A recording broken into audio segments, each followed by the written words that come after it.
ప్రకాశం జిల్లా చీరాలలో ఉద్రిక్తత చోటు చేసుకుంది. టీడీపీ వైసీపీ కార్యకర్తల మధ్య ఘర్షణ జరిగింది. ఈ గొడవలో టీడీపీ కార్యకర్త రాజశేఖర్ కు తీవ్ర గాయాలయ్యాయి. దాంతో రాజశేఖర్ ను చికిత్స నిమిత్తం ప్రభుత్వ ఆసుపత్రికి తరలించారు.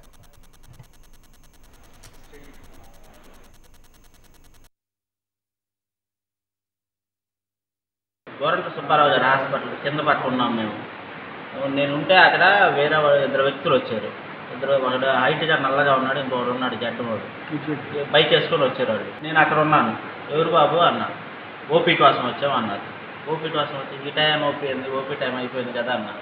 ఓపీ టైం అయిపోయింది, మీ గురించి మాకు తెలుసురా, ఆ కొడక నువ్వు ప్రసాద్ థియేటర్ దగ్గర నేను చాలాసార్లు చూసాను, నీ గురించి మాకు తెలుసు అన్నారు.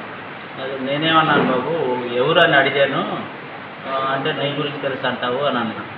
అంటే నువ్వు ప్రసాద్ థియేటర్ దగ్గర తిరగటం నేను చాలాసార్లు చూశాను, నా నీ గురించి మొత్తం పూర్తిగా నేను తెలుసుకున్నావు. నా కత్తి తీశాడు, కత్తి తీస్తే కత్తేస్తారని చెప్పి నేను పట్టాను. ఇప్పుడు ఆ కత్తితో అవుతున్న చేతి మీద టచ్ చేశాను.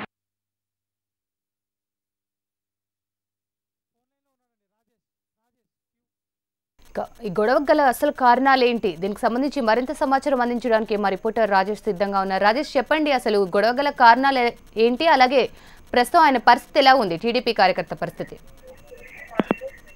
ప్రకాశం జిల్లాలో ప్రతిష్టాత్మక నియోజకవర్గంగా చీరాల నియోజకవర్గం ఉంది. ఇప్పుడు రాష్ట్ర వ్యాప్తంగా చీరాల నియోజకవర్గం వైపు నాయకులు దృష్టి సాధించారు. అయితే ఇదే కారణంతో రాష్ట్ర వ్యాప్తంగా ఉన్న నాయకులు దృష్టి సాధించడానికి ప్రధాన కారణం ఏంటంటే ఆమంచి కృష్ణమోహన్, వైఎస్ఆర్ కాంగ్రెస్ పార్టీ అభ్యర్థి ఆమంచి కృష్ణమోహన్ ఇటీవలే టీడీపీకి రాజీనామా చేసి వైసీపీలో జాయిన్ అయ్యారు. అయితే ఈ తరుణంలో ఆ ప్రాంతానికి, ఆ నియోజకవర్గానికి కర్ణం బలరాం కృష్ణమూర్తిని నియమించారు. అయితే కర్ణం బలరాం కృష్ణమూర్తి రాజకీయాల్లో 40 సంవత్సరాల సీనియర్.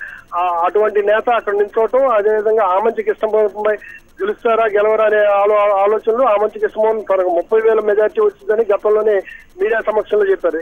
ఈ నేపథ్యంలో ఎట్టి పరిస్థితుల్లో గెలుపుకి తాము సిద్ధమై ఉన్నాం, గెలుపు మేము కైవసం చేసుకున్నాం అనే దానికి ఆమంచి కృష్ణమోహన్ గత 2 రోజుల నుంచి తీవ్రంగా రకరకాల కోణాల్లో ప్రయత్నాలు కొనసాగిస్తున్నారు. అయితే ఈ రోజు జరిగిన సంఘటన చూసుకుంటే, ఈ రోజు జరిగిన సంఘటనలో ఏదైతే బలరాం కృష్ణమూర్తి కుమారుడు వెంకటేష్ పిఏ పై దాడి జరిగింది. రైట్ రాజేష్,